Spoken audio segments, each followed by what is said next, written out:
alhukam, tena nakusudia hukam almuslimin, kutoka nje ya taa ya utawala au nje ya taa ya watawala wa Kiislamu.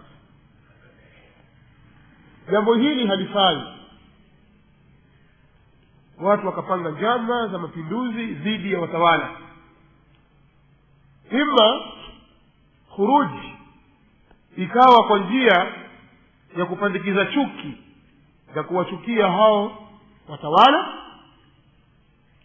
au kuchochea ili watawala usitawale, au kuwapindua kabisa na kuwatoa katika madaraka yao. Yote haya ni sehemu katika sehemu za khuruji ala al-hukam. Nasema mambo haya ni makosa, pamoja na kwamba wengi kuyafanya wanaitakidi kwamba wako katika jihad fi sabilillah. Hapa kwanza nitaanza kuzungumzia watawala wa Uislamu, alafu nitafuatishia nini hukumu ya watawala wasiokuwa Waislamu. Sisi Waislamu tutakapokuwa tunatawaliwa na watawala wasiokuwa Waislamu, au Muislamu ametutawala alafu akakufuru, tunatakiwa tufanye nini? Nitazisoma hadithi za Mtume sallallahu alaihi wasallam, kadhalika nitazisoma aqwali za wanawachuoni wa zamani waliotangulia, wanatuchorea njia ya kupita, tufanye nini. Alafu tuangalie sisi tunavyofanya hivi sasa ni sahihi. Moja katika taratibu na misingi ya Uislamu sahihi aliyokuja nao Mtume sallallahu alaihi wa alihi wasallam ni kuwatii viongozi wa Islamu, na wala haishurutishi katika kuita kiongozi Muislamu kwamba awe lazima anahukumu sheria ya Kiislamu 100%. Hakuna sharti hiyo kwa mujibu wa hadithi tutakazoziona. Haya ninayozungumza ni kwa mujibu wa hadithi tutakazozisoma, lakini moja katika utaratibu tuliowekewa na Mtume sallallahu alaihi wasallam ni kuwatii viongozi. Na kusema namna hii haina maana kwamba wajipendekeza kwao, labda tunataka watusikie alafu kuna madaraka fulani watupe. Sisi hatuna shida na madaraka yao, tutazungumza ule Uislamu unavyosema.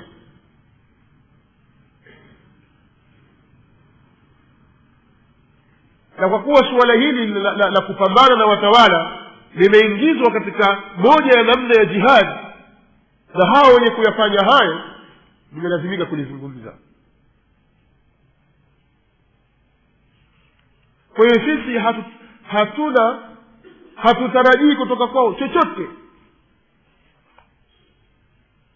la jah wala mali. Hatutarajii kutoka kwao cheo wala mali, kwa sababu wazifa na kazi tulizonazo za kuelimisha watu dini ni bora zaidi na ni aula na zina kheri kuliko kazi nyingine yoyote. Kwa hiyo hatutarajii kutoka kwao chochote. Kwa hiyo mtu afute dhana hii, tunazungumza kwa lengo la kuelimishana. Moja katika taratibu za Uislamu ni kuwatii wenye mamlaka, viongozi Waislamu, hata kama hawafuati mwongozo wa Mtume sallallahu alayhi wa alihi wasallam. Kwa hiyo la yajuzu al-khuruju alayhim walau balaghu ghayat ad-dhalal wal-fasad wa nihayat az-zaygh wal-'inad.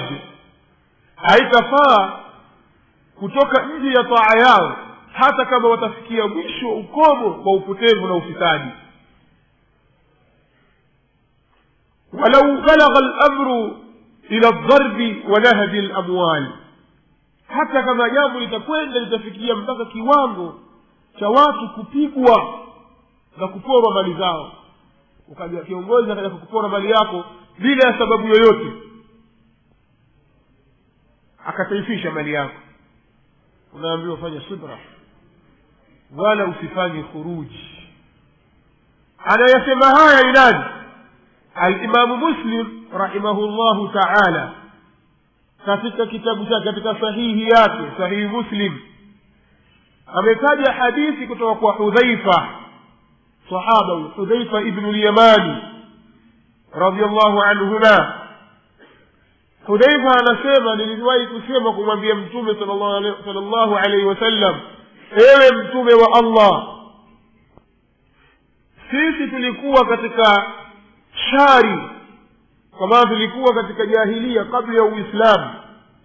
Fajaa Allahu bi khairin, Allah akaleta khairi. Fanahnu fihi, sisi tuko ndani ya khairi hiyo, kwa sababu umekuja wewe sasa sallallahu alaihi wasallam, wewe ni khairi na Uislamu uliokuja nao ni khairi. Fahal min warai hadha alkhairi sharrun, baada ya khairi hii kuna shari? Mtume sallallahu alaihi wasallam akasema naam. Akauliza tena, baada ya hiyo shari kuna khairi? Mtume sallallahu alaihi wasallam akasema naam. Nikamuuliza tena, je, baada ya shari hiyo, khairi hiyo, kuna shari?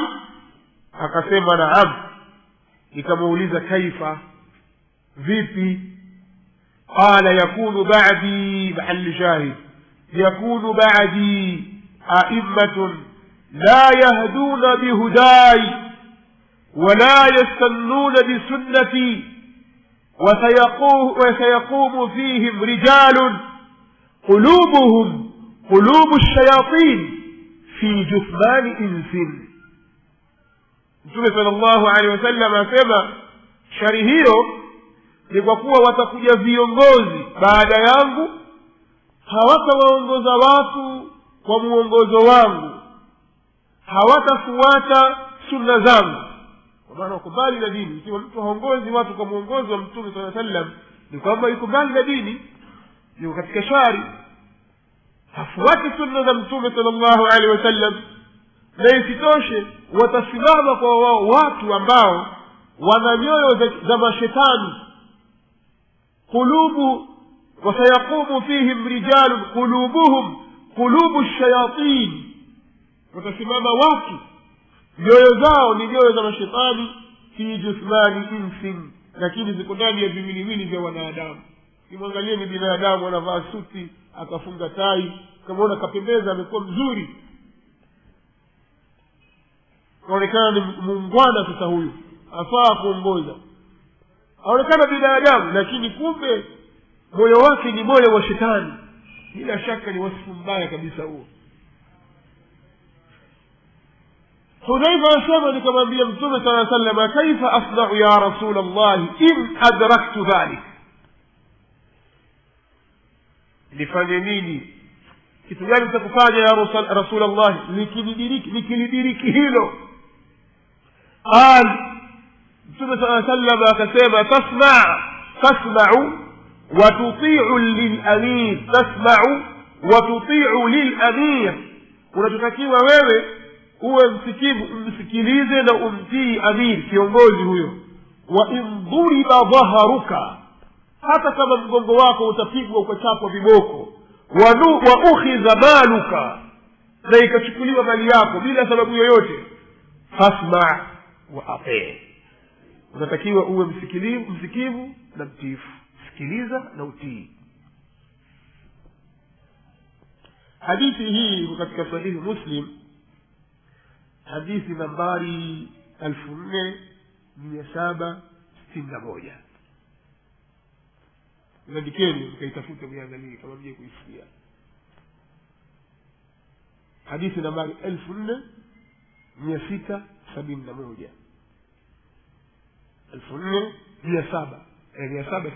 4761.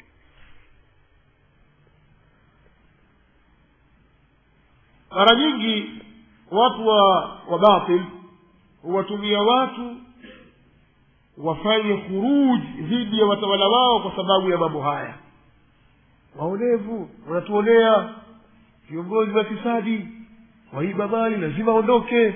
Watu wakataka kuwaondoa kwa mabavu, wanaondolewa kwa mabavu, na wanaitakidi wenye kufanya hivyo kwamba wako katika jihadi. Nazungumza hali ya kiulimwengu, haya ni matukio yashawahi kutokea ulimwenguni. Hawa wanaofanya hivyo wanafanya makosa, na wanapopigana na huyo kiongozi hawapo katika jihadi, hata kama wao wataita jihadi. Popote pale utakaposikia kuna kundi la waasi wapigana na mtawala wao, hata kama waasi wao hao watajiita kwamba wako katika jihadi, ujue kwamba hiyo sio jihadi fi sabilillah.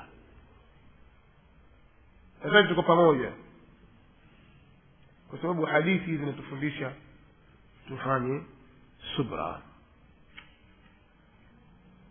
Kwa hiyo haitafaa kufanya tashhiri, khatibu akapanda juu ya mimbari siku ya Ijumaa au kwenye jukwaa uwanja wa wazi au mahali popote pale, akaanza kutaja makosa na aibu na kasoro alizonazo mtawala. Haifai, haitafaa, ni makosa, kwa sababu taratibu hizo zitapelekea watu wafanye khuruji. Kinachofaa ni kuyakosoa makosa hayo bila kumwonyesha kidole yeye. Tafanya makosa tu kwamba jambo fulani ni makosa, qala Allahu wa qala Rasul, lakini sio tawghiru suduri nnas, ni kuzijaza chuki nyoyo za watu kuwachukia watawala wao. Ni makosa.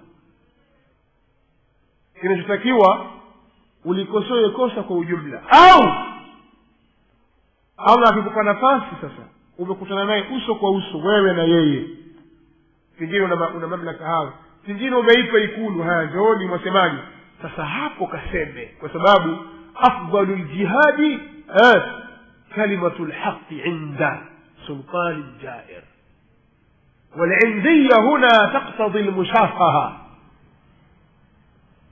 kwa hiyo bora ya jihadi sasa, unapokuwa unashapata upenyo huo, bora ya jihadi ni kuzungumza neno la haki mbele yake. Sasa mwambie, sio kwenye mimbar ukasema afdalul jihadi kalimatul haqqi inda sultani, uko juu ya mimbar waambie watu wakaloleni.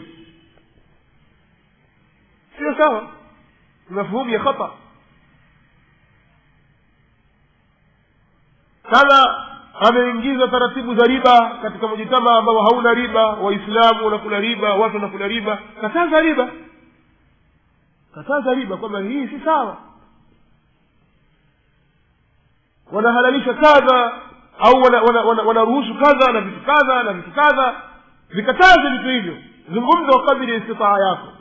ama kumpunti yeye sasa ukampa fulani bin fulani, si katika utaratibu wa Uislamu.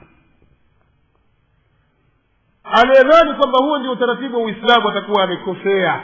Mtume sallallahu alaihi wasallam anasema, man arada an yansaha lidhi sultanin fala yubdihi alaniya, anayetaka kumnasihi mtawala asimdhihirishie mbele za watu, dhahiri shahiri, asimwambie mbele za watu.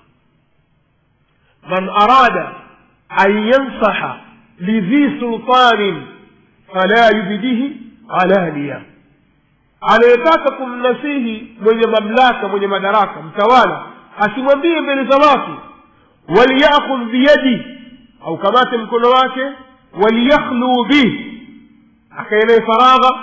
fa in sami'a minhu fadhak, ikiwa yeye atakaomwambia sasa akimsikiliza itakuwa ni kheri, ndio hivyo inavyotakiwa. wa illa adda alladhi alayhi, asiposikiliza akaambiwa maneno sawa sawa akapuuza, atakuwa yeye mfikishaji amefikisha wajibu alionao, tayari ushafikisha wajibu wako wewe. haya ni maneno ya Mtume sallallahu alaihi wa alihi wasallam. amepokea maneno haya, ameyataja maneno haya al-Imam Ibn Abi Asim katika kitabu chake As-Sunna, kutoka kwa sahaba anaitwa Iyad ibn Ghanm radiyallahu anhu, Iyad ibn Ghanm ibn Zuhair ibn Abi Shidad al-Fihri radiyallahu anhu wa ardahu. Maneno haya ameyataja al-Imam au ameyapokea al-Imam ibn Abi Asim katika kitabu chake As-Sunna, andika namba ya hadithi nambari 1096. na Sheikh al-Albani rahimahullahu ta'ala amesahihisha hadithi hii katika Zilalul Janna katika ukurasa wa 514, katika Zilalul Janna 514. Kwa hiyo wanaposimama watu wakaanza kuwakosoa watawala mbele za watu, watakuwa wamekhalifu sunna za Mtume sallallahu alaihi wa alihi wasallam. naambiwa wewe isma wa ati lilamir, tasma'u lilamir wa tasma'u wa tuti'u lilamir wa in duriba dhaharuka wa ukhidha maluka. Sikilize mtawala, mtamtii hata kama utapigwa, hata kama utachukuliwa mali yako, faidiwa, tukamuliwa, tudhulumiwa, tunyanyaswa, tafanywa hivi, fasbir fasma wa ati wasbir. Unatakiwa wewe uwe msikivu na uwe mtiifu na ufanye subra. Ukiweza kumfikishia uso kwa uso, sasa fikisha kama utaweza hivi. Uwezi, fanya subra. Ni matatizo mangapi sisi yanatukumba kutoka kwa watawala wetu, hatuna subra. Waislamu ni ujumla katika ulimwengu, na yule anayemsha subra huyo mnafiki mkubwa yule. Wale ndio wanawachuoni wanaolea watawala, wanawachuoni wa watawala wale. Kwani sasa hizi hadithi za Mtume sallallahu alaihi wasallam na hizi akwali za wanawachuoni sisi tuzipeleke wapi? Ikiwa wao watakosea na sisi tukosea, ni mfano wake ni kama kusema, ni yule mfano tunasema maadamu amezini na mke wangu nitazini na mke wake, sivyo? Wal-iyadhu billah, kama walipa hivyo hata walipi hivyo. Kama maadamu yeye kafanya dhulma akakukosea na wewe wakosea, na wewe unatakiwa ufuate taratibu za kisheria. Sasa sikilizeni maneno aliyosema mwanachuoni mmoja mkubwa katika wanachuoni wa ahli sunna wal jamaa, naye ni Imam Ibn Abi al-Izz al-Hanafi, alipokuwa akisherehesha kitabu al-Aqida at-Tahawiyya cha al-Imam Abu Ja'far at-Tahawi rahimahullahu ta'ala. Anasema maneno yafuatayo, soma katika sharh al-Aqida at-Tahawiyya, takutajia na juzuu na ukurasa. Anasema wa amma luzumu ta'atihim wa injaru, hapa suala la kulazimiana na utiifu kwa viongozi hata kama wamefanya basi, wamefanya dhulma, wamevuka mipaka. فلأنه يترتب على الخروج عن طاعتهم من المفاسد أضعاف ما يحصل من جورهم. ni kwa sababu yanapatikana katika kutoka nje ya taa zao, yanapatikana mambo mabaya zaidi ya yale yaliyopatikana katika dhulma zao. Watu wakiamua kutoka nje ya taa zao wakawasi watawala na wakataka kuwapindua, kuna ufisadi mkubwa zaidi utakaopatikana zaidi ya ule waliofanya hapo kabla. bal tusabri ala jawrihim min takfiri as-sayyi'ati wa mudha'afati al-ujur, bali kunapatikana katika kuvumilia juu ya ile dhulma yao wanaoifanya na ujeuri wao, kunapatikana kufutiwa madhambi na kuzidishiwa ujira.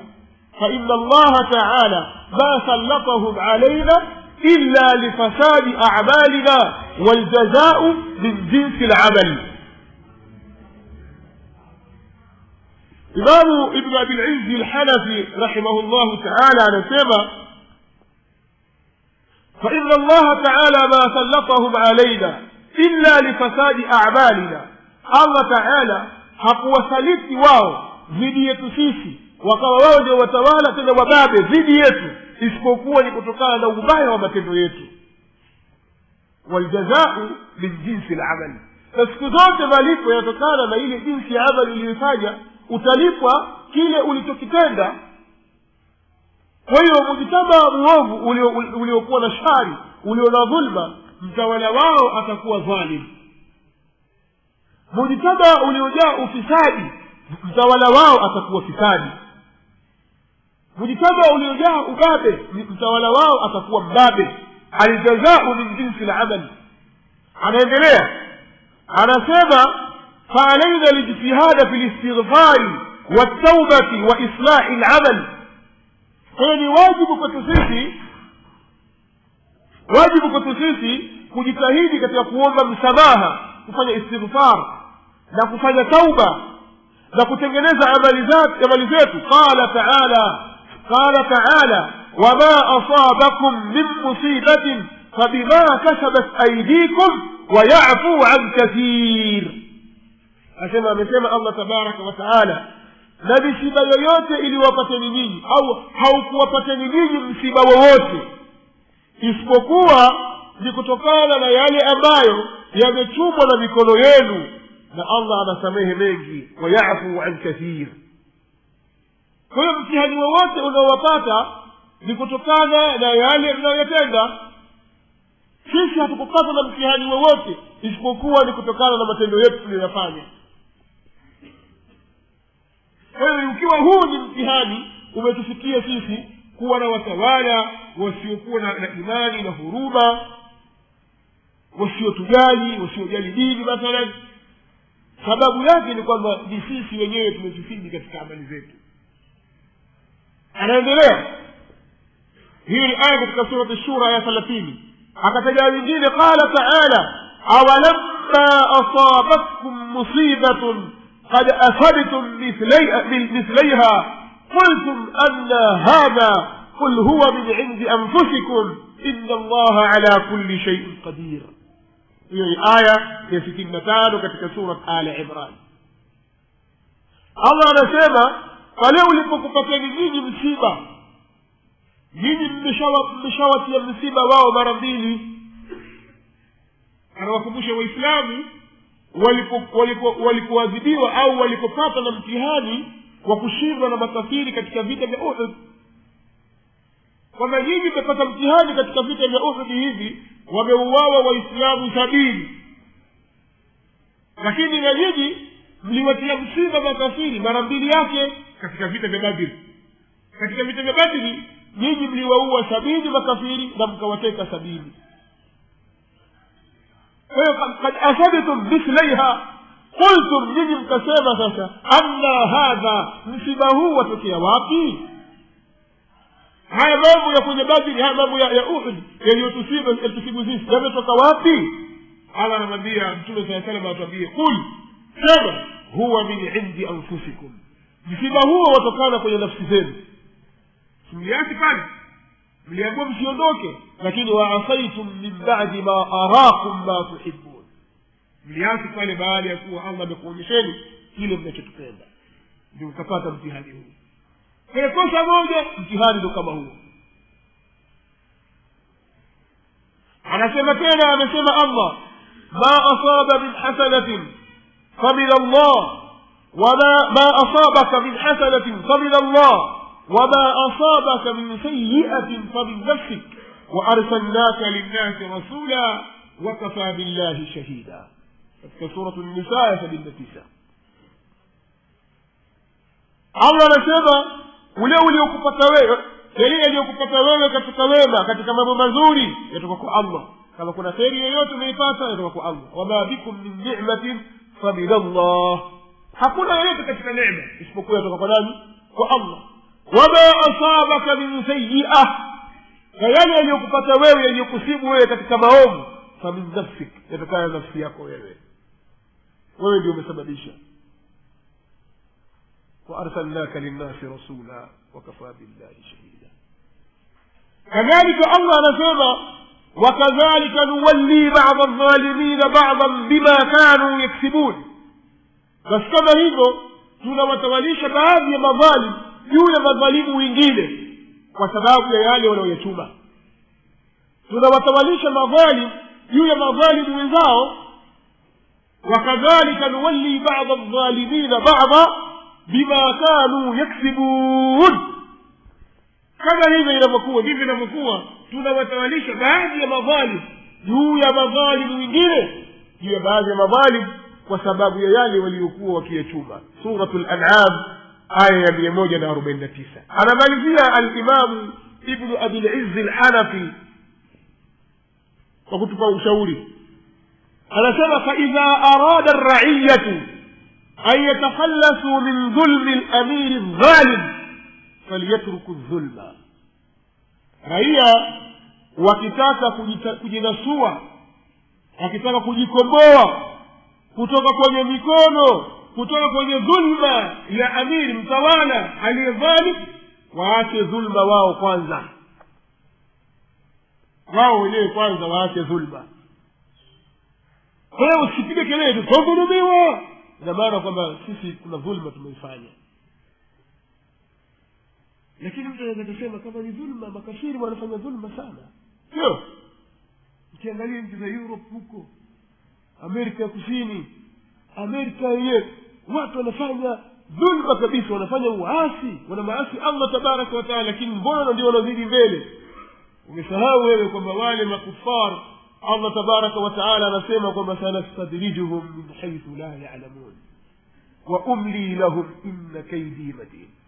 Wao wanafanya istidraj, tunawapa kidogo kidogo, tunawavuta kidogo kidogo, kwa sababu Mtume sallallahu alayhi wasallam anasema inna Allah la yumli lidh-dhalim hatta idha akhadhahu lam yuflitu.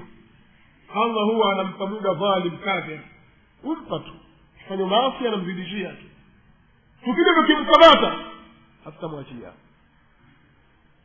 Kwa hiyo wale makafiri na kufuru yao na ufasiki wao, Allah tabaraka wa taala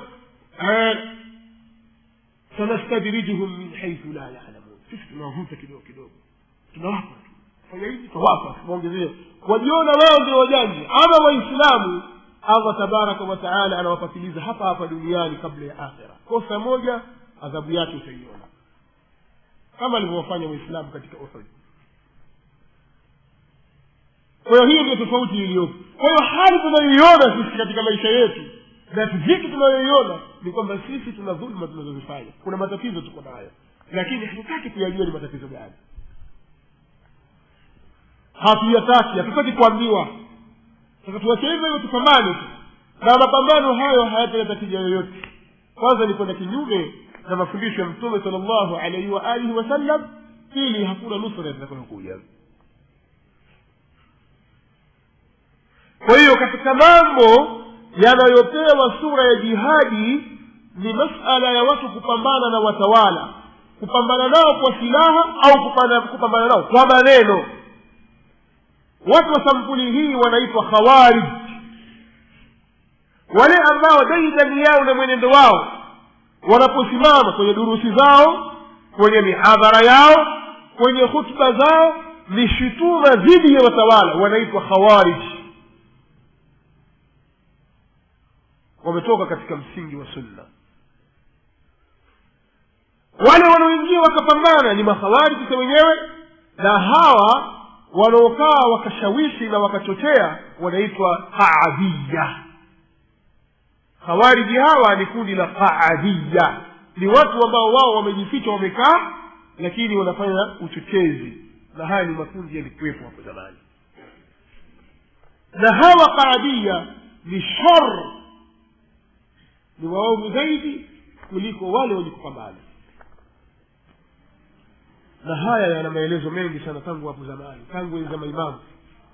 Tunafahamu kwamba utawala aliozungumzia Mtume sallallahu alaihi wasallam kwamba uko katika mfumo sahihi wa kiutume ilikuwa ni miaka 30 tu, kama anavyosema khilafatun nubuwati ba'di 30 sana. Ukhalifa unaokwenda kwenye manhaji ya Mtume sallallahu alaihi wasallam baada ya yangu mimi ni miaka 30 tu. Sawa, ni kutoka baada ya kufariki kutoka Abu Bakar as-Siddiq mpaka utawala wa Al-Hasan bin Rashid, Hasan ibn Ali bin Abi Talib, mpaka mwaka 41, miaka 30 imeisha. Thumma mulkum ba'da dhalika, kisha ni ufalme baada ya hapo, kisha ni ufalme baada ya hapo. Kwa ukafuatia ufalme. Zikaja zama za Bani Umayya, walikuwa ni wafalme. Akitoka baba anakuja mwana, kutoka mwana anakuja mjukuu, kutoka mjukuu anakuja kitukuu, kutoka kitukuu kinakuja kirembwe, kutoka kirembwe kinakuja kisukuruni. Hivyo wanarithishana tu. Walipotoka wale mwaka 132 hijiria, daula Umayya ilipoanguka ikasimama daula Abbasiyya, familia ya Abbas. Mnafahamu nini kina Safah ya Abu Ja'far al-Mansur kina wakatawala, kina Ma'mun, kina Harun al-Rashid, kisha al-Amin, kisha al-Ma'mun, kisha al-Mu'tasim, wakafuatia hivyo mpaka mwaka 656 kile duwailat kiendelea. Kweli ufalme. Sasa watu katika hao walikuwa ni watu wasusuavu, waovu, wamewaadhibu maimamu kama Ma'mun alimwadhibu Imam Ahmad bin Hanbal, akamchapa bakora, akamfunga jela bila sababu yoyote. Sababu ni bidhaa yake aliyoizusha. Anawalazimisha watu lazima waseme kwamba Qur'ani ni kiumbe. Wengine wakaogopa jela wakasema, Imam Ahmad akasema la, Qur'an ni kalamu Allah ghairu makhluq, minhu bada wa ilayhi ya'ud. Ikawa ni sababu ya kupigwa. Watu walipokwenda sasa wanamtia maneno Imam Ahmad kwamba awashajiishe watu. Imam Ahmad anasikilizwa na umma. Lao angesema Baghdadi pale kwamba huyu hatufai tumngoe, angetoka Ma'mun. Sema la, hatukuamrishwa sisi kufanya namna hiyo, ni kinyume na sunna. Kwa hiyo hii ni nukta moja katika mambo ambayo yanahesabiwa ni katika jihadi na haja kufi jihadi, ni suala la khuruji. Leo ni maafa mangapi yametokea Libya, roho za watu wangapi wameangamia. Tayib, kweli Gaddafi alikuwa, Muammar al-Qaddafi alikuwa ni taghi mutakabbir, anafanya dhulma, zalim, ghashim, anaua watu kwa dhulma. Lakini lau wangefanya subra ingekuwa ni khairi kwa wao. Lau wangefanya istighfar, wakafanya tauba, wakafanya islahi za amali walizokuwa nazo, wakabadili yale maovu walionayo wakayatenda mema, Allah angewatosha na sharia yake. Lakini wakaingia wao wenyewe, wakajitegemea wao wenyewe, wakapambana naye, wamemuua. Lakini madhara yaliyopatikana ni makubwa zaidi kuliko kuuawa Gaddafi na kuliko kuondolewa kwake. Ndio nasema kuna madhara gani? Mbona mambo yanakwenda vizuri? Roho ngapi zimeangamia za Waislamu? Waona kitu kidogo hicho. Kuondoka hii dunia ni jambo jepesi kuliko kuuawa muumini. Kuvunjwa Al-Kaaba jiwe baada ya jiwe ni jambo jepesi tu kuliko kuuawa Muislamu asiyekuwa na hatia yoyote. Yaani lau kwamba sheria ya Kiislamu bwana sisi itakatumuue huyu, makafiri sasa tumuua huyu au tuivunje Al-Kaaba, basi Muislamu utamwambia haya, vunjeni Al-Kaaba kama sivyo wewe muacheni huyu Muislamu, kwa sababu damu yake ni ghali mbele ya Allah tabaraka wa taala. Leo Waislamu wangapi wamekufa Libya? Waislamu wangapi wanakufa Syria na nyumba zao kuvunjwa, miji ikachomwa moto, wake na watoto wadogo, wazee na wagonjwa? Watu wangapi? Sasa Uislamu hautufundishi namna hiyo. Sio jihad, hiyo sio jihad fi sabilillah. Intabihu, mtu asije akasema jihadi. Hakuna jihadi ya sampuli hiyo. Tayib, katika mambo ambayo pia vile vile yanapewa sura ya jihad, hii nimelimaliza. Kama mtakuwa na maswali mtakuja kuuliza, lakini nimelisoma hadithi za Mtume sallallahu alaihi wasallam katika hili. Jambo jingine ambalo linapewa sura ya jihad,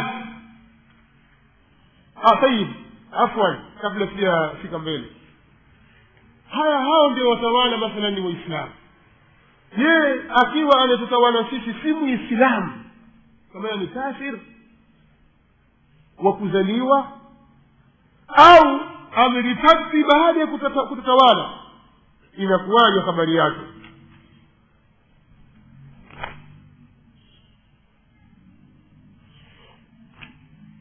Kuna akwali nyingi za wanachuoni ambazo sikuzisoma kwa sababu sikutaka, sio mada ya msingi suala la khuruj ala al-hukam, lakini kuna akwali za Imam Nawawi, kirejea katika sharhi ya hadithi hii katika al-Minhaj sharh Muslim ibn Hajjaj utapata maelezo kidogo ya kutosha Imam Nawawi rahimahullah ta'ala kuhusu swala hili. katika al-Minhaj kitabu al-Imara juzuu ya 12 ukurasa wa 432 hadi 433 ili kwa kusaidia tu rejea chapa ya Darul Ma'rifa iliyochapishwa Beirut Lebanon, chapa ya pili, chapa ya 8 mwaka 1422 Hijria. Rejea chapa hiyo. Haya maelezo kirefu juu ya hadithi hizi utayapata. Wakati tuko pamoja. Sizungumze tu kwamba wapi baraka wanaochuoni utawakufurisha na utawatia kwenye unafiki, utawatukana wanaochuoni, utatakana hadithi za Mtume sallallahu alaihi wasallam kwa sababu ya ujinga wako. Eti unajaziba sana na ghera sana ya Uislamu, lakini ujinga umekukalia mbele ya macho yako, kaanza kuwatusi wanaochuoni na kuzikejeli hadithi za Mtume sallallahu alaihi wasallam. Itakuwa hasara ni yako wewe. Sasa Waislamu watakapokuwa wametawaliwa na asiyekuwa Muislamu au wametawaliwa na Muislamu aliyekufuru, kwa maana kwamba asili yake alikuwa Muislamu lakini taraa alayhi al-kufru, ukafiri umezuka kwake yeye kwa kuwa amerikadi. Sahihi katika hili kuna tofautiana, kuna ikhtilafu za hali kama wanavyoeleza ahlul ilm. Ikiwa Waislamu wao wana nguvu, wana sauti ya kuweza kumuondoa mtawala huyo, wanatakiwa wamuondoe, tena kwa sharti pasipatikane madhara yoyote, kama anavyosema Imam an-Nawawi rahimahullah ta'ala, in amkanahum dhalika, likiwezekania kwa wao hilo. Amma ikiwa la yastati'un, hawawezi, fala yajuzu lahum an yataharrashu bizalamati al-kafara, haifai kwa wao kuwachanganisha watu na watawala madhalim makafiri, لأن هذا يعود على المسلمين بالضرر والإبادة. وسبب هذه madhara yake yatarudi kwa Waislamu na wataangamizwa Waislamu. والنبي صلى الله عليه وسلم عاش في مكة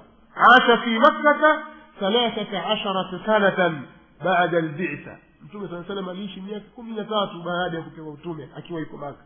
Walwilayatu lilkuffar, na utawala ni wa makafiri. Makafiri ndio wanatawala Makka. Na waliosilimu katika masahaba zake walikuwa wakiishi pamoja, lakini hawakuweza kupambana na utawala wa kikafiri. Basi yametangaza kila mahali na shirki, bali mahali wanapofanya ibada, pale mahali wanapofanya ibada kwenye Kaaba, ndani ya Kaaba kuna masanamu 360. Na Mtume sallallahu alaihi wasallam ajua hii ni nyumba ya Allah, imewekwa kwa ajili ya kuabudiwa yeye Allah tabaraka wa taala peke yake, na hawa washirikina wameitia najisi. Lakini Mtume sallallahu alaihi wa alihi wasallam hakupigana nao. Kwa sababu gani? Kwa sababu alishindwa.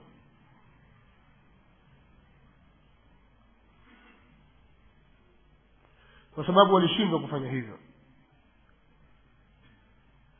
Kwa Mtume sallallahu alaihi wasallam akasubiri na wala hakuamrisha masahaba zake kupigana katika hilo. Kwa hiyo huo ndio mfumo wa Uislamu. Waislamu wakiwa wako chini ya utawala wa kikafiri, wako chini ya utawala wa kikafiri ambao wao hawana mamlaka ya kuweza kuondoa utawala huo kwa amani, fa innahum yatamassakuna biislamihim wa biaqidatihim wa yad'una ila Allah. Wanachokitakiwa kufanya wao, wanatakiwa wao washikamane na dini yao, Uislamu wao na itikadi yao, na wao wanawalingania watu kwenye itikadi yao. Fursa ya kuwalingania watu kuita kwenye dini na kulinganiana wenyewe kwa wenyewe kurudi kwenye dini na kusomeshana dini ndio ifanyike katika kipindi hicho. Falah katika watu ipatikane, Allah tabaraka wa taala atatotosha na watawala wa kufar walau ba'da hin. Njia nyingine yoyote itakayotumika itakuwa sio njia sahihi. Jambo jingine sasa, hii ilikuwa ni tambihi ilikuwa naitoa itakapokuwa sisi tumetawaliwa na wasiokuwa Waislamu. Nidhamu na utawala si ya Uislamu na hatuna mamlaka au hatuna uwezo wa kuiondoa. Si masala ya kupambana, yaani kupambana uso kwa uso kwamba tusuguane nao, la, si utaratibu. hawa hawakusalitiwa juu yetu isipokuwa kwa sababu ya maovu yetu tuliyofanya sisi Waislamu. Kuna mahali tumekosea, bila shaka tunatakiwa tuparekebishe, tuweke mambo sawa sawa, tunyooshe ili mambo yetu yaende sawa.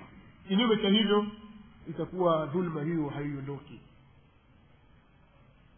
Na mapambano utakayofanya, dawa utakayoifanya kuwalingania watu, kuwarudisha watu katika sawa, hiyo pia ni moja katika jihad fi sabilillah. Jambo lingine ambalo linapewa sura ya jihadi ni almudhaharat walidrabat. Hizi ni kadhia mbili tofauti lakini zinafanana. Almudhaharat, neno hili ukilizungumza kwa lugha ya Kiarabu, tafsiri yake kwa Kiswahili inaweza kuliita kwa maana ya maandamano,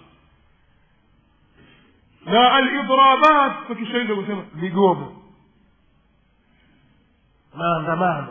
Maandamano pia yanapewa sura ya jihad, ikawa watu wanatoka wanapambana, wanadhihirisha hisia zao, kwa sababu mudhaharat ni khuruju majmu'atin min an-nas kathira au qalila, ni kutoka mkusanyiko wa watu, kundi la watu, wawe ni kidogo au wengi, fi shawari, wanatoka barabarani, yahmiluna shi'arat, wakawa wanabeba mabango maalum na nembo zao maalum, wana kauli mbiu yao, wanatoka na mabango yao, yad'u bid'awatin munazzama, tena kwa wito maalum uliopangiliwa, au hizbi, au kwa wito wa chama au haia au kitengo fulani, kwa maana ya jumuiya fulani au taasisi fulani au watu wa sampuli fulani, rasmiya au ghairu rasmiya, iwe ni haia rasmi au sio rasmi, lakini kama au kikundi fulani kimejitokeza kikiwa kina nembo lakini kimetoka barabarani kwa lengo lilmutalabati bi shay'in ma, kwa ajili ya kutaka kitu fulani, tunataka hiki, au ile i'tirad bi shay'in ala shay'in ma, au kwa ajili ya kupinga kitu fulani, au ta'biri an ra'yi ma, au kwa lengo la kuelezea rai fulani. Tumetoka tunapinga kitu fulani, tumetoka tunataka kitu fulani, tumetoka tunataka kudhihirisha rai fulani. Hii ni mudhaharat. Jambo hili ni walidatun fi lislam mustawrada. Jambo hili ni jipya kwenye Uislamu, limeletwa min qibali al-a'da'i min al-yahudi wal-nasara, kutoka kwa maadui miongoni mwa Mayahudi na Wakristo, ndio wenye mambo haya. Walaysat min al-islam fi shay'in, na jambo hili halimo kabisa kwenye Uislamu. Bid'atun fi din, ni bid'a katika dini. Walaysat tariqatan sahihatan litaghyir al-munkar, na wala sio njia sahihi ya kukataza munkar kama wanavyodai wenye maandamano. Bal ta'udu au ala al-muslimin, ghaliban ala al-muslimin, na huwa ashaddu min al-munkar al-awwal, isipokuwa utarudi munkari mkubwa zaidi kwa Waislamu kuliko ile munkari wa kwanza. Ghaliban inakuwa namna hiyo, kwenye jambo ambalo halimo, kwa sababu halikutoka kwa Waislamu na sio njia ya kukataza munkar. Maandamano, hata kama serikali imeidhinisha kwamba haya andamaneni, ni makosa, haikubali kwa sababu ni bid'a. Na jambo hili lina madhara mengi na mafasidi mengi. Andika moja, kwanza ni kujifananisha na makafiri katika jambo la dini yetu, kwa sababu hili tuliingiza katika dini. Wapinga tukubali hatuliete ichezewi, kwa kuwa vilifanya ni sehemu katika dini na ni njia ya kukataza munkar. Na maandamano utakujua kama ni sehemu katika dini, mara nyingi huanza misikitini na yakaasisiwa misikitini na yakabebeshwa sura ya Uislamu. Kwa hiyo ni kujifananisha na Mayahudi na Manasara katika jambo la dini yetu, lianna hadhihi al-a'mal min qibalihim ja'at, kwa sababu matendo haya yametoka kutoka kwao, yamekuja kutoka kwao. hilo ni moja, kujifananisha na makufari. jambo la pili, hiya wasila min wasaili alkhuruj ala alhukam, ni njia moja katika njia za kutoka za kufanya khuruji kutoka nje ya taa ya watawala. Tumeona jambo la kutoka katika taa ya watawala namna likifaa ni jambo baya.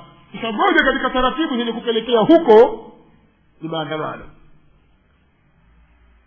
tatu, yahsulu bisababiha min za'za'ati al-amn wal-istiqrar wa itharati al-qalaq wal-fitan, kwa sababu ya maandamano hupatikana kutetereka kwa amani na kupatikana fitna, na hili liko wazi.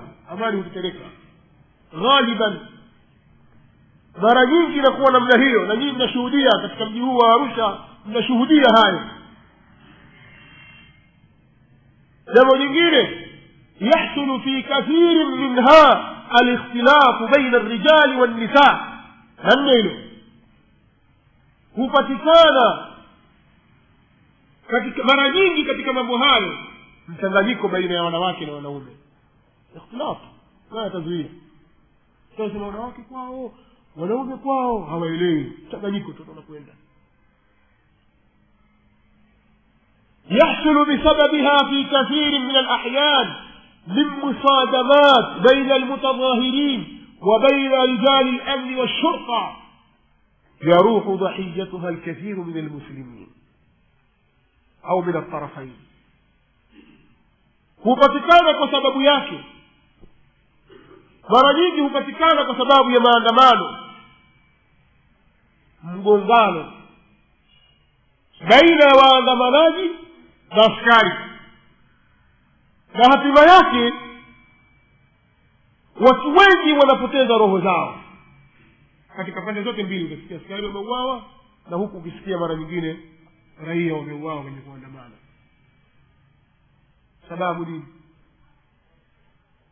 jihadi fi sabilillah, hamna jihadi hapa. nukta nyingine, تتعرض بسببها الكثير من المصالح العامة والخاصة للسلب والنهب والتخريب. mara nyingi kupatikana kupitia maandamano uharibifu mkubwa katika sekta za kiserikali au sekta binafsi. uharibifu hupatikana, watu wakaanza kupora na kuiba na kuharibu. mara wasikia ofisi imechomwa moto, mara gari limechomwa moto, mara watu wameingia wameiba mahali fulani. nitoa mfano, siku moja maandamano ya IPK na yale kule Kenya, Islamic Party of Kenya, chama cha Uislamu cha kina Balala wakati ule na kina Islam Khiyar, wao wanafanya maandamano. wakifika mahali kwenye vibanda vya Wameru, watu wengine wakapora mirungi, mtajisifu kutoka na gomba kilo 3. wewe sio kwenda kupiga jadi, sio kwa maandamano ndio mrungi wakazi gani? wakipita kwenye mabaa wanapora, wengine wakwambia nimeibuka na mzinga wa konyaji. watu waiba, fanya hivi na hal takhrib, si sawa, kuonyesha kwamba ni jambo ambalo halifai. tata'attalu bisababiha الكثير من المصالح العامة والخاصة وتقطع الطرق وتغلق المؤسسات العامة والمحلات التجارية. فيه patikana kufikia maandamano kutokea masala kufungwa sehemu zile za kibiashara, sehemu za hasa za watu za public au masoko yanafungwa, watu wengi sokoni, mashule zingine zifunguliwe kwa sababu ya maandamano. shughuli za jumla za watu katika siku hizi zitaathirika, na kadhalika shughuli za watu binafsi. wenye maduka yao wataogopa kufungua, wenye migahawa yao hawatafungua, wenye shughuli zao hawatafanya, kwa sababu wajua kwamba kuna vibaka na waporaji. ni msafara wa mamba ule, kenge pia wamo. kwa hiyo wajua pamoja na takbira zitakazopigwa, lakini vibaka watakuwepo, watapora tu. watu wanafunga shughuli zao, njia zafungwa, watu wakachoma matairi. nini ndio Uislamu utufundisha namna hiyo? kadhalika kuna ighfalu at-turuq ash-shar'iyya fi hal al-mushkilat wa islah al-awda'. kwa kutumia njia hii watu wanaghafilika kuzitumia zile njia za kisheria zinazotakikana katika kutatua matatizo. Zile njia za kisheria wanaziacha, wana kwamba wakifanya hivi tutafanya maandamano, wakifanya hivi tutafanyaje, waislamu tutafanya maandamano. Jamani, zile njia za kisheria watu wanaziacha sasa, kwa sababu siku zote haitaingia bid'a mahali popote pale isipokuwa sunna itakufa kwa kadiri ya bid'a. Ukileta bid'a ina maana kwamba umeua sunna, na jambo hili limekuja kuua ule utaratibu wa kisheria unaotakiwa utumiwe katika masuala ya matatizo.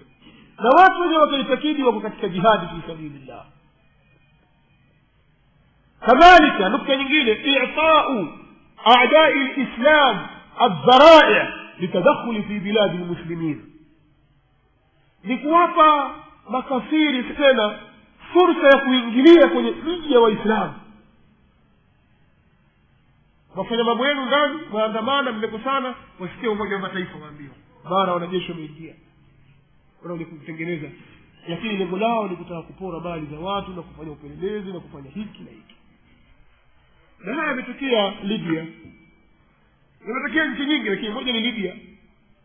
Walipoandamana mwisho wakapigana, walipopigana Umoja wa Mataifa wakaingia katikati, wanasema Umoja wa Ulaya, majeshi ya Ulaya, NATO, wakaenda wakapiga, wakaiba walivyoiba, wakaondoka zao. Alafu wakawaambia wale raia, kisha wakaambiwa watu wa Libya, nchi kitulia mtalipa gharama. Watu wao sana.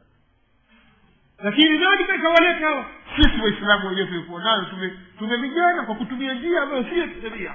Sasa maadui wameingia, alafu sasa wanakuja kufanya wanachotaka, kisha vile gharama, yani ule uharibifu wote waliofanya fanya ugharamia sisi. Tutalipewa tu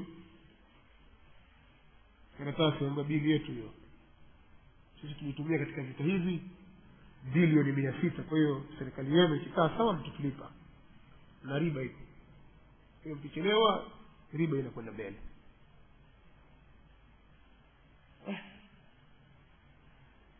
Natosha. Mangapi imeandika? 9. Imeandika mambo 9. Haya, ongeza la mwisho la 10. ترجي الأوضاع في كثير من الأحيان إلى أسوأ مما كانت. hali zinafisidika, zinarudi zinakuwa mbaya zaidi ya vile ilivyokuwa. فمثله كالذي يعالج زكاما فيحدث جذاما. hali inakuwa mbaya zaidi kuliko ilivyokuwa mwanzo, na mfano wake ni mfano wa mtu anayetibu mafua, alafu utabibu wake wa mafua yanazusha maradhi ya ukoma. Watibu mafua alafu pata ukoma.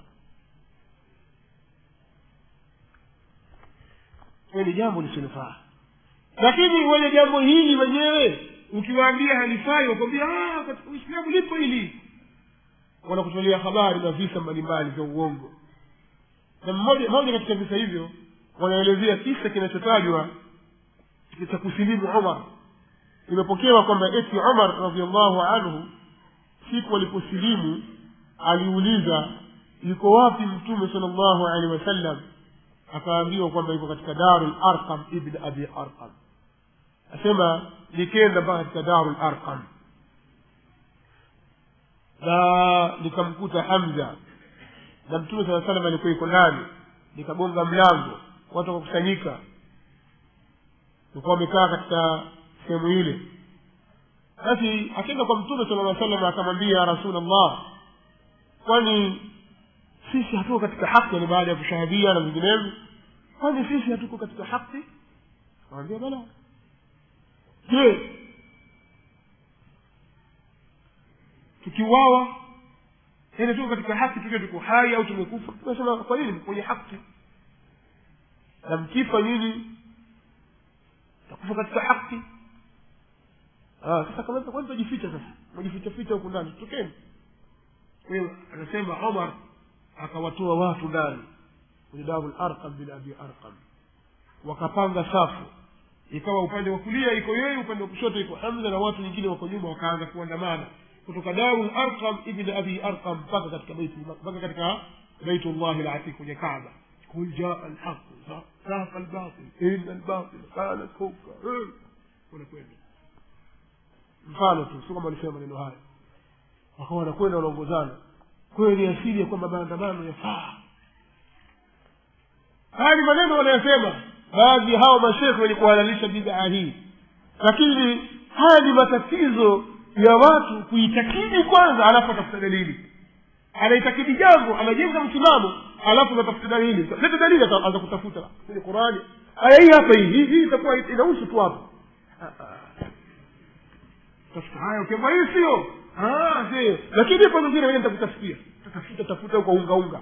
Hizi ni dalili za kuunga. Hamjasikia wale watu wenyewe wa maulidi yao, ukiwauliza atakwambia kul bi fadlillah, atakusomea aya kwamba kisa hiyo haimsiani masahaba walifahamu vipi.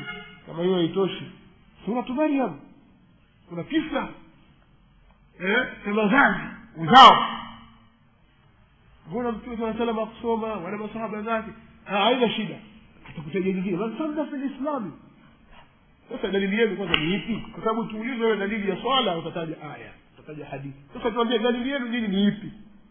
Mkibanwa hapa waruka huko, mkibanwa huko waruka kule. Lakini haya ni matatizo ya kuitakidi kwanza na kujenga msimamo. Huna dalili, unapotakiwa dalili ndio unaanza kupapasa, sio utafuta popote pale. Ndio hawa watu wa maandamano hawana hoja katika kitabu wala katika sunna.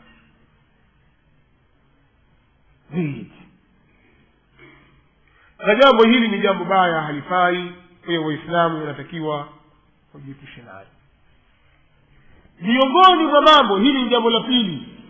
Jambo la tatu ni al-idrabat. Hili linafanana na jambo la mudhaharat, mambo ya migomo. Waislamu kugomea mambo. Watu wa Arusha wanapenda sana mambo haya, yaani wako wepesi kwenye kuitikia wito wa mambo haya. Tusikubali Waislamu. Kwa nini hamkubali? Mpaka hivi na hivi masharti. Lakini sisi tumeamrishwa tuwatii watawala katika jambo ambalo isipokuwa katika maasi, sio katika masharti yetu, isipokuwa katika maasi. Hakuna taa katika maasi. لا طاعة لمخلوق في معصية الخالق، لا طاعة المخلوق في معصية الخالق. hakuna, haifai kumtii kiumbe katika kumwasi Allah jalla wa ala. Sio wewe umempa masharti yako unayotaka wewe, nataka ufanye hivi na sivyo kadha wa kadha. Si nyinyi mligombea sensa?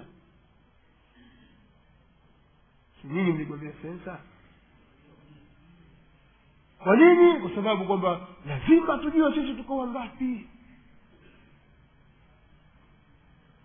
Sisi tukubaliane na upotoshaji unaofanywa na wasiokuwa Waislamu na hata Waislamu wenyewe wakitaka kuitia kwenye unasara nchi hii kwamba Wakristo wengi.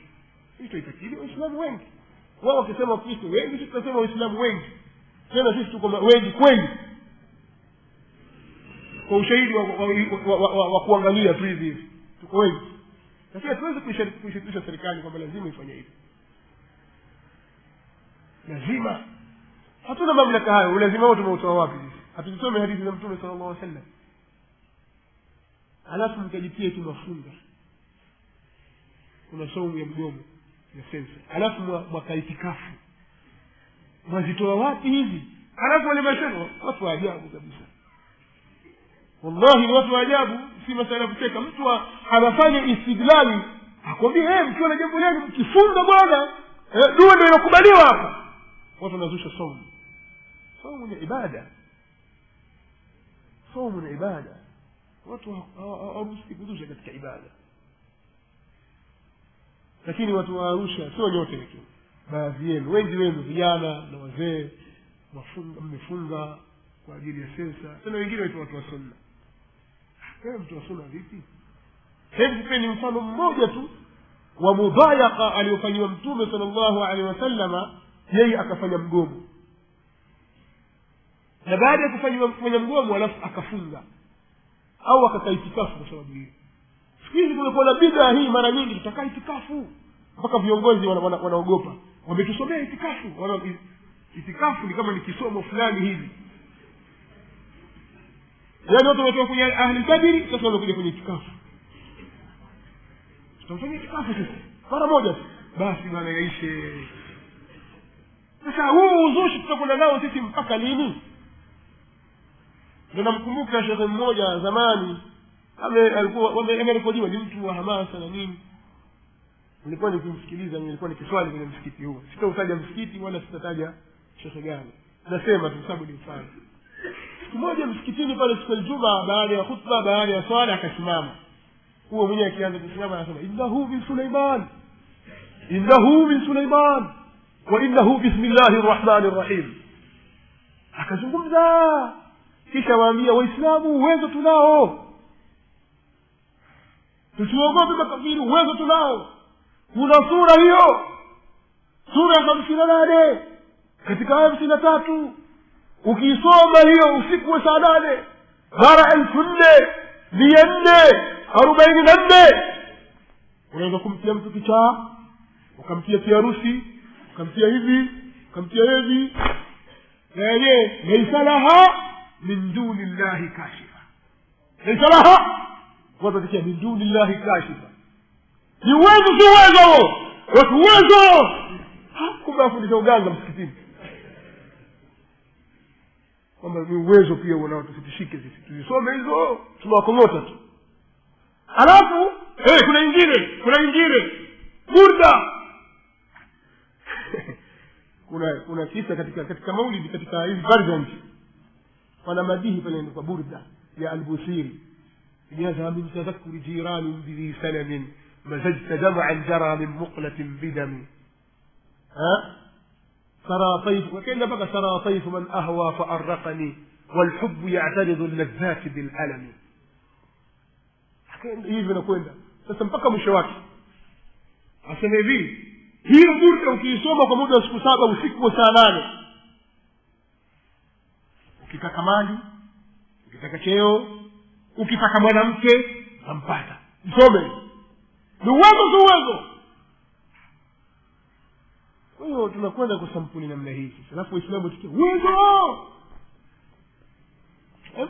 Tubadilikeni, tutoke katika sura za jazba na hamasa, turudi katika mstari wa sawa.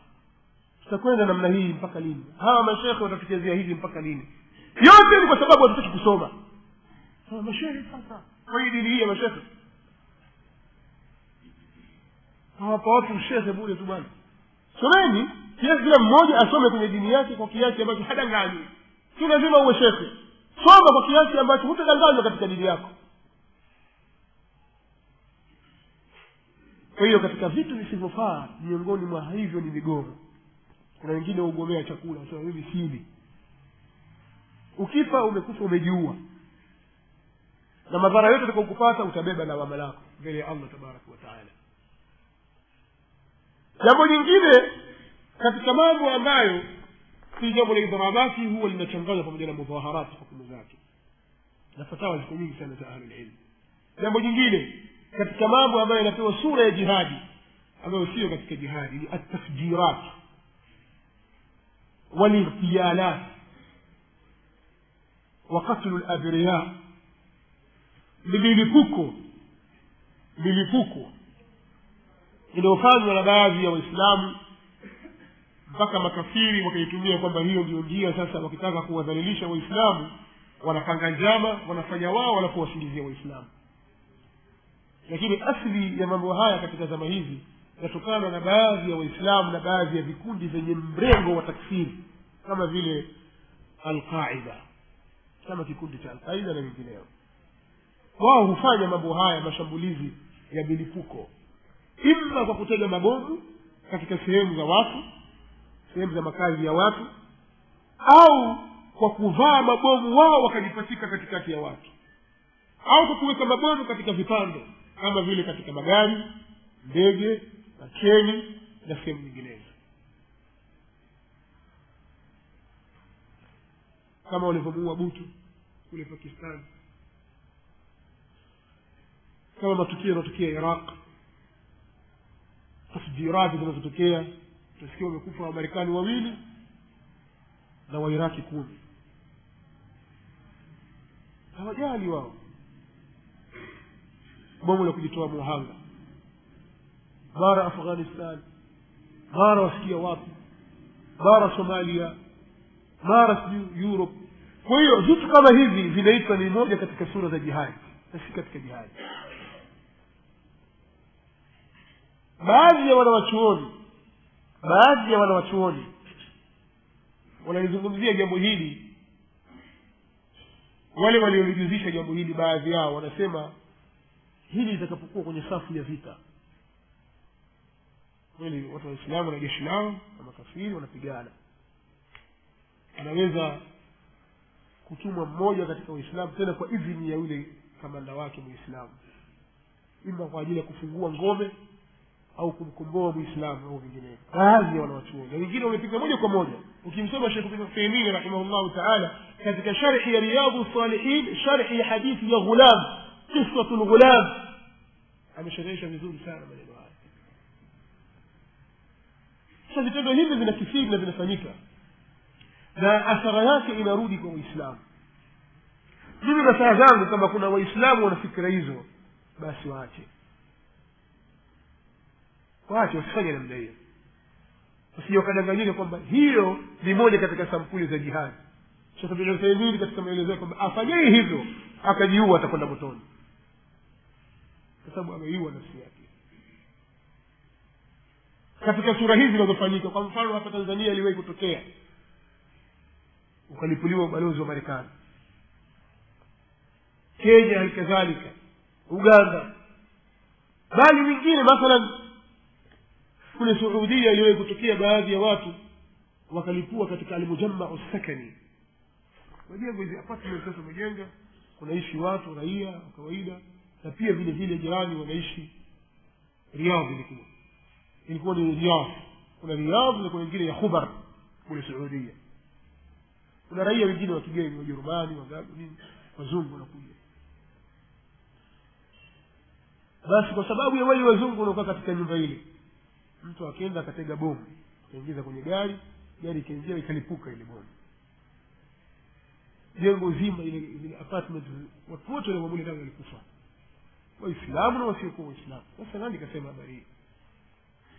Halafu katika hao wasiokuwa Waislamu wameingia katika nchi za Kiislamu kwa mkataba, wamepewa visa, na kwa mujibu wa sheria ya Kiislamu huyu anaitwa musta'manun, mtu aliyepewa amani na Waislamu.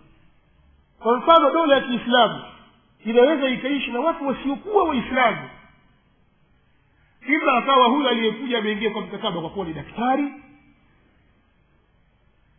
au injinia au ni mwalimu au jambo lolote pengine. Kuna Muislamu anafanya biashara kwa amekuja katika mji wa Uislamu kwa dhima ya Muislamu. Mtume sallallahu alayhi wasallam anasema man qatala muahadan lam yajid riha aljanna, atakayemuua kafiri anaingia katika mji wa Uislamu kwa mkataba, huyu Muislamu huyu hata nusa harufu ya pepo. Mtume sallallahu alayhi wasallam alikuwa akitofautisha baina ya kafir harbi ambaye ghairu muahad na yule muahad. Maadamu sisi tumekubali aingie katika nchi yetu, serikali yetu ikamruhusu ingia kwa visa, kuruhusu kumuua. Sasa nani alikupa ruhusa hii wewe? Watu haya wanayafanya. Siku moja watu wako Madina, aliingia kafiri fulani Madina kwa dhamana ya Ummu Hani bintu Abi Talib. Ummu Hani ni dada yake Ali bin Abi Talib, nadhani kwa ni mumewe yule, sikumbuki bidhabt, lakini kuna mtu alikuwa ametoka Makka kafir, yeye ampiga vita Mtume sallallahu alaihi wasallam, lakini amefanya mawasiliano. Ummu Hani amemtazamana kwamba wewe utaingia chini ya himaya yangu mimi. Ali bin Abi Talib akasema mimi nitamuua yule, si fulani yule, nitamuua yule. Ummu Hani anamwambia yule ameingia kwa dhamana yangu mimi, kwa nini umuue? Anasema hata kama kaingia kwa dhamana yako nitamuua.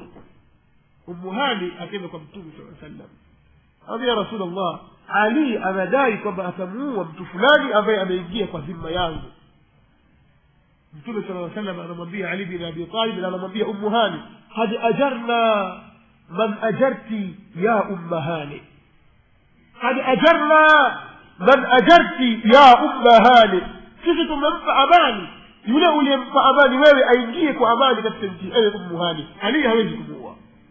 Ndio maana akaruhusiwa kuingia na akaishi pale Madina kwa muda. Abu Lu'lu' al-Majusi aliyemuua Umar radhiyallahu anhu alikuwa ni mmajusi kafiri.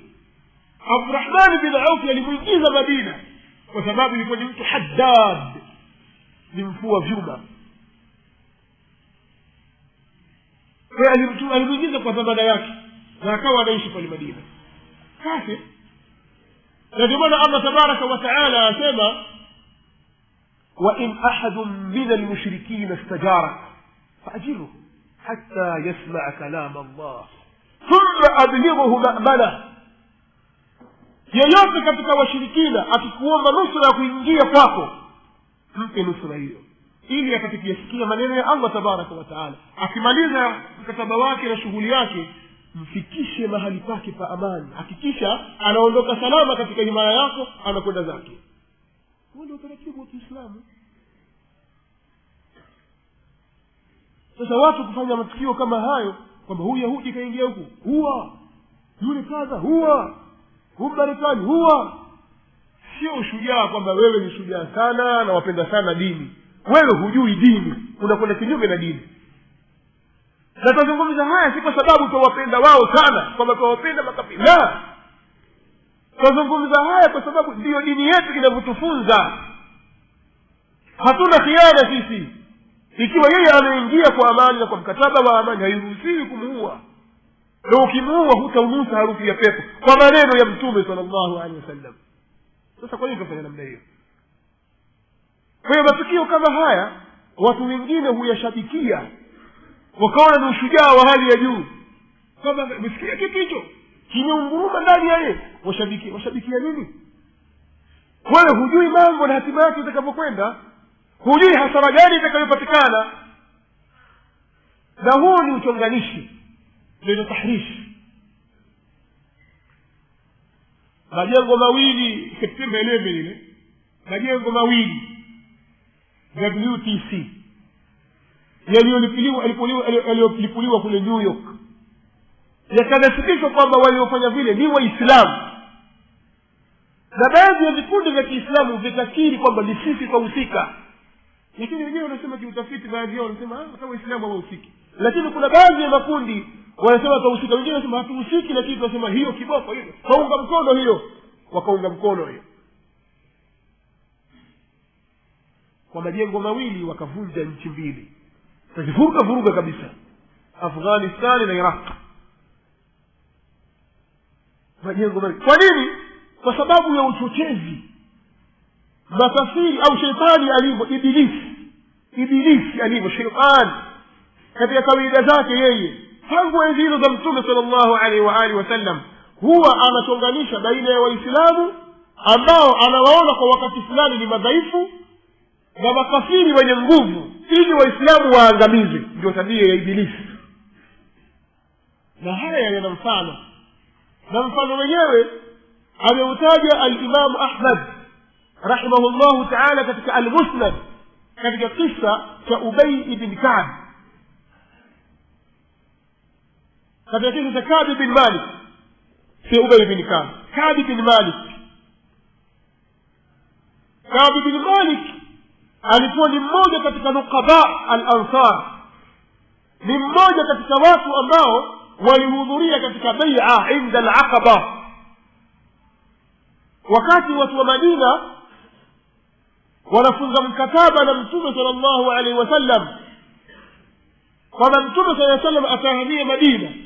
Hivyo watu wa Madina wanaingia mkataba ya kwamba watamlinda Mtume sallallahu alaihi wasallam, na yoyote atakayekuja kwa ajili ya kutaka kumdhuru au kumpiga Mtume sallallahu alaihi wasallam, wao watamlinda kama wanavyolinda nafsi zao na wake zao na watoto wao, na zaidi ya hivyo. Kwa hiyo walikuwa wanapanga mikakati ya kuhamia Madina, na kuanzisha daula ya Kiislamu Madina. Sasa Ibilisi akaona hii ni fursa ya Uislamu kutanuka zaidi, kwa Uislamu utakuwa hapa, na vile vile akaona hii ni fursa ya kuchonganisha baina ya makafiri washirikina wa Makka na Waislamu madhaifu. Wakati huo washirikina wa Makka wana nguvu. Akapiga ukelele, ya ahla al-jabajid hadha mudhammam was-subatu ma'ahu yuriduna an yaghiru alaykum. Kelele kubwa usiku pale Mina, katika ile Aqaba wanapopigwa mawe pale. Ibilisi akapiga ukelele na wapigia watu wa Makka juu ya mlima, enyi watu wa Makka nyinyi, huyu Mudhammam anamuita Mtume sallallahu alaihi wasallam kinyume na jina lake, anaitwa Muhammad. Sasa kinyume cha Muhammad ni Mudhammam. Muhammad ni mwenye kuhimidiwa, sasa asema Mudhammam, mwenye kusemwa vibaya, mwenye tabia mbaya kwa chuki. Hadha Mudhammam, kama watu wa Makka wanavyomuita. Wasubana, wale waasi waliwacha dini za baba zao, wale pamoja naye, wanataka kushambulieni, amkeni. Watu wa Makka wakamshana kwenye nyumba zao, ukelele ulifika kila nyumba, watu wakatoka viti, wakapanda mafarasi yao na silaha zao. Mtume sallallahu alaihi wasallam anawaambia, angalia laini Ibilisi huyu, achonganisha, ondokeni sasa hivi, nendeni mkalale, majlisi imekufa. Rasulullah, tukaita tupigane nao? La, sijaamrishwa kufanya hivyo, nendeni mkalale. Wakatoka Mtume sallallahu alaihi wasallam na masahaba zake, kila mmoja akaingia katika hema lake, wakalala. Makafiri wamekuja kwa vishindo, kwa sababu wajua soona hawa madhaifu, kama ni kweli tunawasambaratisha mara moja, tuwamaliza uchonganishi. Wafika pale hawakuti mtu, wazunguka na watu wamelala wakoroma kwenye mahema yao, wakarudi zao wakatahayari. Sasa kuna watu wanatekezwa na Ibilisi, kuna watu wanachochewa na Ibilisi. Wakishaona hali ya Waislamu wanakuwa katika mwamko, dawa inakwenda mbele, watu walikuwa wamelala sasa wameamka, watu wajifunza Uislamu, utia uchochezi katika hali ya udhaifu, ili makafiri wawapige Waislamu na wazuie khairati za Uislamu. Kuna watu wana tabia hiyo, ni Ibilisi ndiye anawasukuma katika hilo kwa jina la dini. Sasa utakuta ile kheri ilikuwa inakwenda mbele, dawa inakwenda mbele, mambo yanarudi nyuma tena miaka 100 nyuma, kwa sababu ya uchanganishi unaofanywa na baadhi ya watu kwa haraka zao. Tusikubali bwana, tusubiri nini? Mpaka lini? Uchonganishi. Sasa usiwe mchonganishi, iangalie hali ya Waislamu, angalia hali ya makafiri. Na hapa naingia kwenye matukio. Jana nilisema kwamba maudhui yetu sisi leo itakuwa ya matukio. Jana tulisoma kwenye vitabu, tukasema leo tutasoma kwenye matukio, ili tujiangalie jihadi. Kwa hiyo haya ni mambo ambayo yamepewa sura ya jihadi na si katika jihadi, kwa sababu mafuhumu ya jihadi si kwa maana kwamba kumuua kafiri tu ni jihadi. La, sio hivyo. Tujiepushe na warfa hizi, tukaingia hapa si kwa sababu ya kutaka kuwaridhisha makafiri au ya kuwapenda sana au ya kadha wa kadha. La, kwa sababu ya utaratibu wa dini. Tufuateni utaratibu wa dini yetu. Sisi da'wa yetu inalingania katika haya, na haya tunayosimamia tuna dalili nayo na hoja. Na sisi tunaona watu wengi hufanya mambo haya bila hoja, ni jazba na hamasa ndio zinazosukuma katika hilo, na si sawa, si sawa.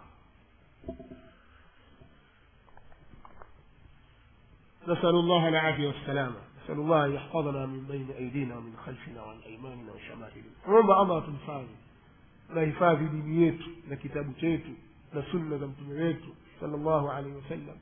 Tuhifadhi na shari za makafiri na shari za Waislamu wasiotakia mema Uislamu wao, au na shari za wajinga na wale wapumbavu katika sisi. Allah tukinge na shari zao. Miongoni mwa matukio ambayo mimi nayasema sana kama mfano, ambayo yalipewa sura za jihadi, mtafanya nchi, hafanya matukio kama ya nchi si mtaja 2, alafu nyingine ziwe ni mfano wa nchi hizo, ili kutoa fursa zaidi ya watu kuuliza maswali na mengineyo. lakini nchi moja katika hizo nitakayoitaja ni Algeria, Jazair. Aljazair yani Algeria tuna mfano wa kuiga mzuri sana. Tuna mfano mzuri sana wa kuiga sisi Waislamu, kwa sababu la yuldaghu, Mtume sallallahu alayhi wasallam anasema hivi, la yuldaghu almu'minu fil juhri marratayn. Haiwezekani mu'min mwenye maarifa ya sawa sawa akaumwa na nje au na mdudu kwenye shimo mara mbili. Ametia mkono kwenye shimo, tunaweza kutoa kitu, asikia mwiba mpiga nini, afuatia tena.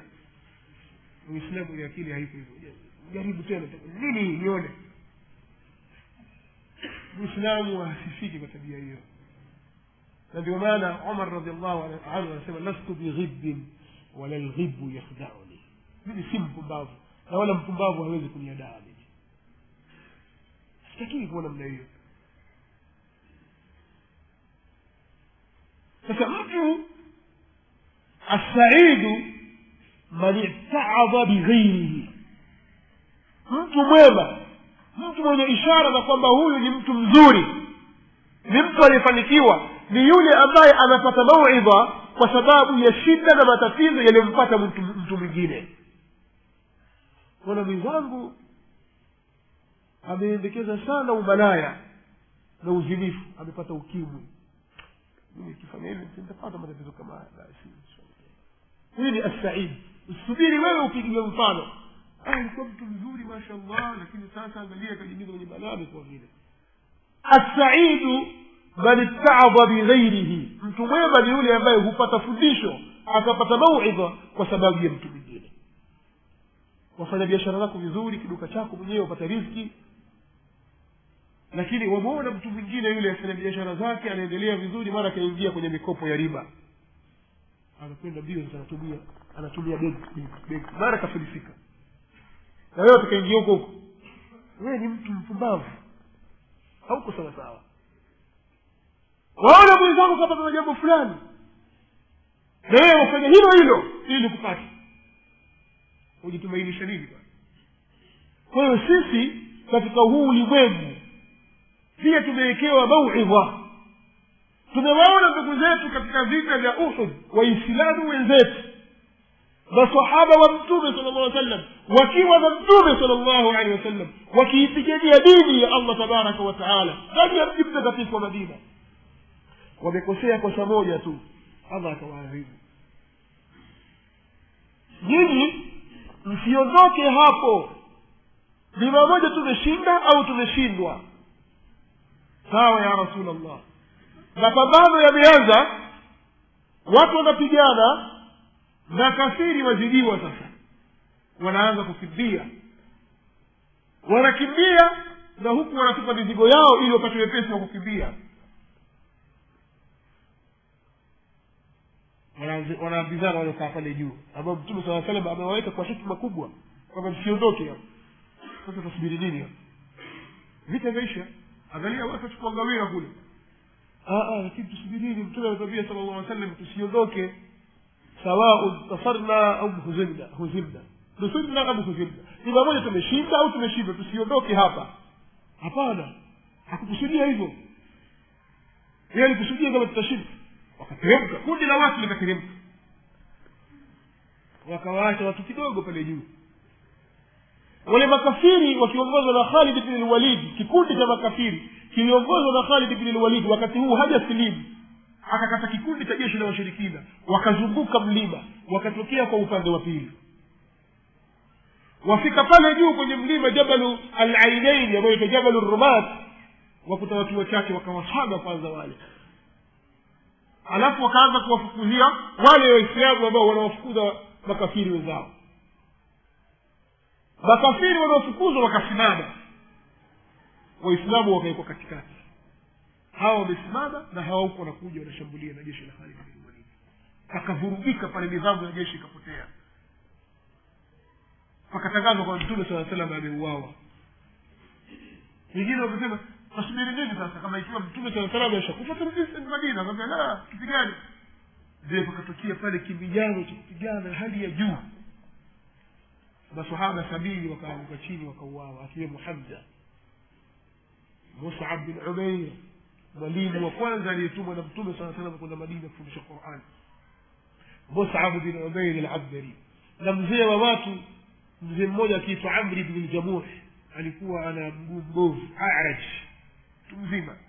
Watoto wake walimzuia, usiende kupigana baba, wewe ni mtu mzima alafu wewe ni a'raj, mguu wako huko sawa sawa, kilema wewe. Na Allah ametoa udhuru, laysa 'ala al-a'ma haraj wala 'ala a'raj wala 'ala al-a'raj haraj wala 'ala al-marid haraj. Hapana vibaya kutokwenda vitani kwa mtu kipofu, kwa mtu kilema, kwa mtu marid. Wakamkataza, baba baki wewe. Mzee akaenda kwa mtume kualia, analia, mimi mzee Amr, sema watoto mimi nitakwenda kupigana jihad fi sabilillah, wananizuia. Ya Rasulullah, walionaje mimi nikienda kupigana na kiguu changu hiki, nitaingia nacho peponi mimi? Tumesema naam. Basi mwacheni baba yenu wewe. Akauawa pia mzee wa watu pale, Amr bin Jamuh. baba yake Jabir bin Abdullah bin Haram al-Ansari, wakila Abu Salama bin Abdullah bin Jahsh, wote waliuawa pale, kibar katika masahaba wa mtume sallallahu alaihi wasallam, min al-muhajirin wal ansar. Kwa kosa hili moja Allah anasema min ba'di ma asaytum min ba'di ma arakum wa asaytum min ba'di ma arakum ma tuhibbun. Mliasi baada ya kuwa Allah amewaonyesha kile mnachokipenda. Kwa kosa moja, na sisi tujifunze sasa kwa makosa mangapi tuliyokuwa nayo, mukhalafa mingapi tuko nayo sisi. Sasa sisi tujifunze kwa matukio, na miongoni mwa matukio yaliyotokea ya mafunzo kwa sisi ni Algeria. Hapa pana mafunzo kwa watu wa sehemu mbili. Kuna wale wanaosema hakuna ufumbuzi ila siasa, tutaingia ikulu kupitia masanduku ya siasa, tutakwenda kubadilisha huko huko. Na kwa wale wanaosema hakuna ufumbuzi ila kwa jihadi, bila kuangalia jihadi hii wanapigana na nani, na Waislamu wenzao, au wanapigana katika hali gani, makafiri wakoje, wao hawakuangalia hilo. Sasa Algeria mwanzoni mwa miaka ya 90 na mwishoni mwa miaka ya 80 paliingia vuguvugu la mapinduzi. Watu walitaka kuing'oa serikali ya kijamaa ya Abdulaziz Bouteflika. Zikaanza kampeni zile za kichini chini za maneno na khutba naria katika mimbar, khutba za moto zile, wakihutubu baadhi ya wanaharakati kina Abbas Madani na kina Ali Balhaji na wengineo, wakihutubu wakiwashajisha watu kwamba serikali lazima ing'oke. Mmoja katika hao akafungwa, sikumbuki ilikuwa ni nani, nimesahau sasa hivi, lakini alifungwa jela. Almuhimu, lakini ikaja demokrasi, vyama vingi, multiparty, watu wakapokea multiparty, na Waislamu wakaanzisha chama chao cha siasa FIS. Wakafanya kampeni ya kufa mtu, kama wanavyosema wenyewe, kampeni kweli kwa jina la nini? Kwa jina la dini. Kwa asilimia kubwa sana Waislamu wa Algeria waliwaitikia wale, kwa sababu ni watu wenye ushawishi wa kusema. Lakini kuna kundi lilijitenga tayari, wakawa wanawakufurisha wote, serikali ya Bouteflika na hawa FIS, kwamba hawa Bouteflika huyu ni kafiri kwa sababu ameleta ujamaa, na hawa nao wameingia kwenye demokrasi nao ni makafiri. Wao wakajitenga kwenye milima, wakajificha huko, wakawa wanafanya tajribati, mazoezi na silaha. Wamebua askari, wachukua silaha hii achukua 5 atachukua 10, hivyo hivyo wakawa wanapora silaha na kwenda msituni. Na black market ziko za kuuza silaha, wananunua silaha na kuingia za msituni, wanajiandaa tajribati. Serikali ikawa inapambana kisiasa baina yao na FIS, serikali ya Abdulaziz Bouteflika. Kipindi cha uchaguzi kikaribia, lakini kabla ya hapo hawa mabwana wawili waliwahi kusafiri kwenda Jordan, walikuwa wanakwenda Afghanistan au wanarudi, walipita kwa Sheikh Al-Albani rahimahullah ta'ala. Ni habari iliyozungumza zaidi ya mara moja. lakini nairudia leo kama mfano. Sheikh Al-Albani akamsimulia Sheikh Al-Albani rahimahullah ta'ala kwamba sisi kule Algeria alhamdulillah tunataka kusimamisha dola ya Kiislamu, serikali ya Kiislamu, tuna watu wengi, wafuasi wengi, tutaingoa serikali ya kikomunisti ya kijamaa ya Abdulaziz Bouteflika si muda mrefu, kwa sababu shaabi itakubali. Kwa hiyo khilafa au dola ya Kiislamu itasimama huko. Sasa nawasikiliza, nawajua barakallahu fikum, endeleeni na juhudi. Walijua wataambiwa hivyo, wakatifu uliwe sifu. Sasa yeye akamauliza swali dogo tu, akitaka kujua namna gani wao wamewaandaa hawa watu kwa ajili ya hiyo serikali ya Kiislamu. Maana watu huandaliwa bwana, watu huandaliwa. Kwa sababu tuna mfano mwingine wa nchi ambazo au harakati ambazo hazikuangalia kuwaandaa watu, mtahitaji pia. Sasa hawa wakaulizwa swali, hivi hawa watu mlionao nyinyi, hicho kikundi mlicho nacho nyinyi ambacho kinawasapoti nyinyi, ambao wanataka kuwasimamishia daula ya Kiislamu, wanafahamu kwamba Ar-Rahmanu ala al-Arshi istawa? Wanaitakidi hivyo? Swali likawa gumu sasa. Jawabu lake, wajua shekhe, baadhi yao hivi, baadhi kama sisi jawabu la kisiasa, nataka unijibu uhakika. Akajibu bisalbi, akasema hapana, sio wote wenye kufahamu hivyo, wenye kuitakidi hivyo. Shekhe alitoa nasaha moja tu, akawaambia hivi, nendeni mkasafishe safu. Hiyo safu hiyo haiwafai. Kabla ya kuingia kwenye madaraka, mkawaelimishe hawa watu. Wakaondoka pale kana kwamba wanasema sisi tuingie tuchukua nje sasa hivi hapo, tuambie mambo ya akida, tukawafundishe watu akida. Mambo gani hapo? Watupotezea muda. Kwa hiyo hawakutaka kusikia, wakaliona jambo hilo ni refu la muda mrefu. Watu kitu kakipata sasa hivi wataambia mambo ya itikadi, mambo ya kufundisha watu akida, watu wajue kaza. Kwani wana nini wakiwa hivyo walimu? Tutawarekebisha tukiwa serikali. Ndio maana yake. Wakaingia kwenye uchaguzi, sisi wakashinda. Sisi wakashinda kwa kishindo.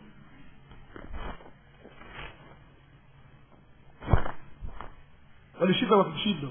Ushindi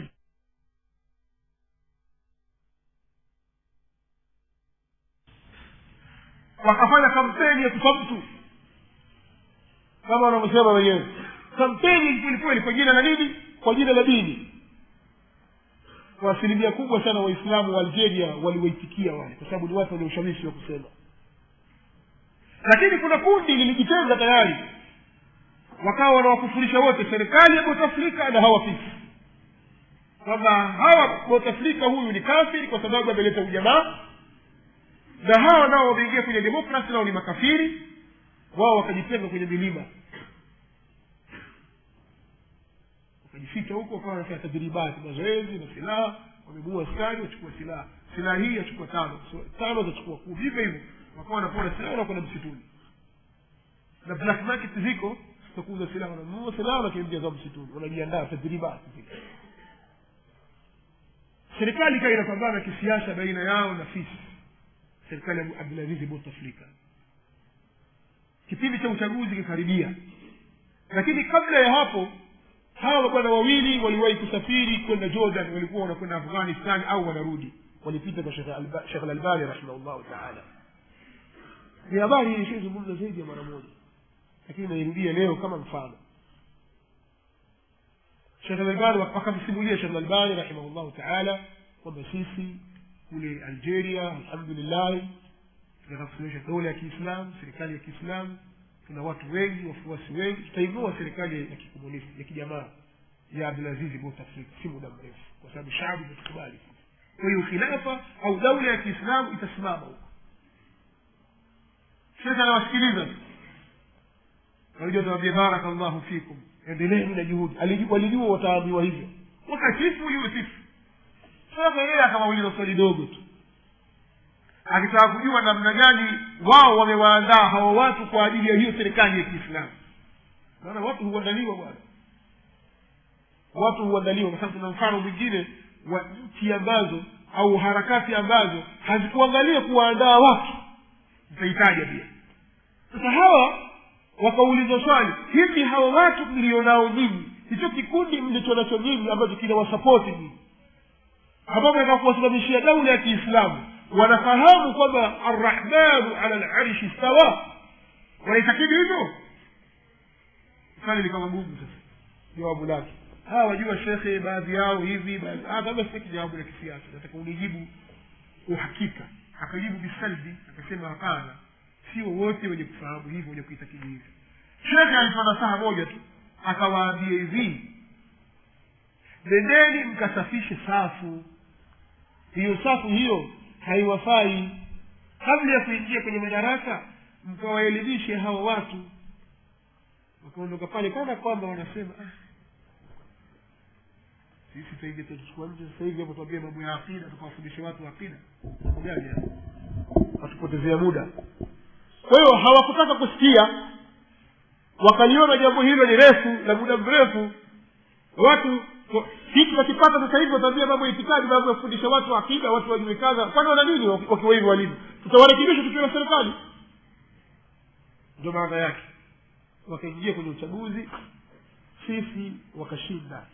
Sisi wakashinda kwa kishindo.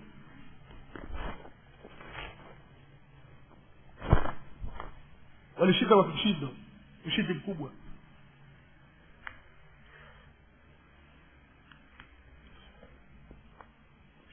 Sheikh Al-Albani akapewa taarifa kwamba wale mabwana wameshinda kwa kishindo kabisa. Akasema saqaqi usayf. Baadaye kidogo akasema hilo ni wingu la kiangazi. Hilo ni wingu la kiangazi.